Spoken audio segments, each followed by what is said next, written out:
Guys, I've been noticing something about the Gen 9. It's got a little bit of a torque twist problem. You're driving along and it just twists right over. You can adjust that with some springs and all that, but then you kind of end up with a jacked up suspension. The best way for me is a rear sway bar, and that's what I've done. Check this out.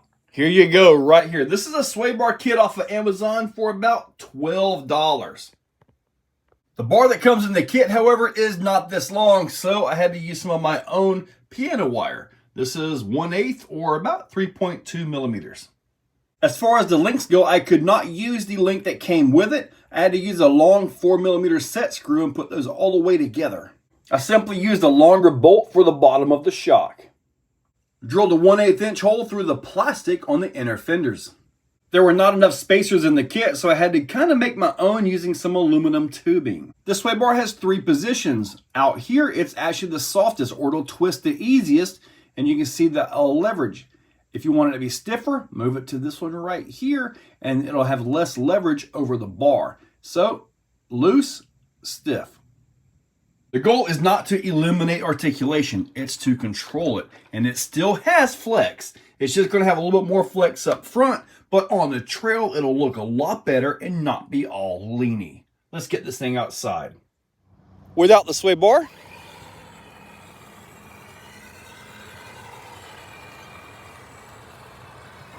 look at the lean right there, guys.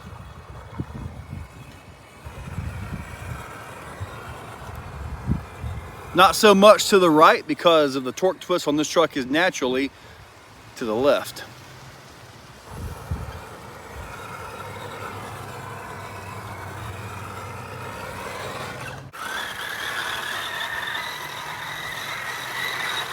Flat. See how we act here. No sway bar.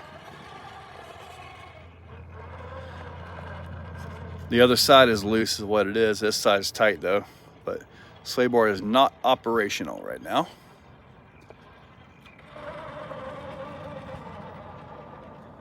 There we go. Right there. Sway bar on. Let's see what we've got here for articulation. Now, a rear sway bar isn't for everybody, but if you're on a trail and your truck is just leaning over, that's just kind of on the ugly side for me. Let's see here, get this thing flexed up. Now let's look at this. Still got flex. Yep, still got it. Just not as much. Torque twist on climbs is also an issue.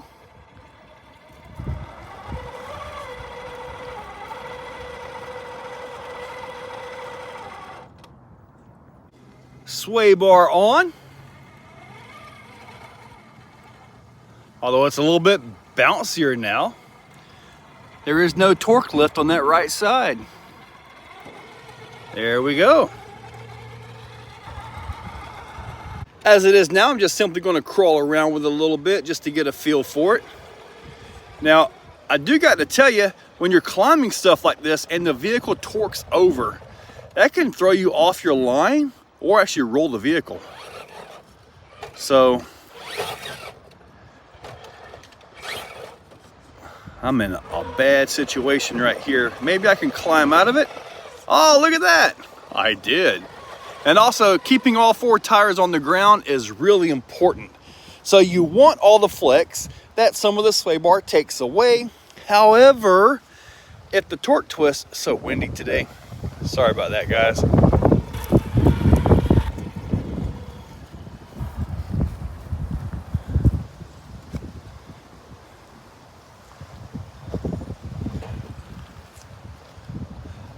Anyways, what I was saying is you still got to have control over that articulation, whatever it happens to be. Now, in situations like this, the torque twist could, in the wrong direction, could throw you right over, or the torque twist without a sway bar could actually help you. And it's also a situation where the sway bar could actually throw you over because the rear axle is articulated down. So it's kind of one of those things that I feel this is much better suited for a trail style driving.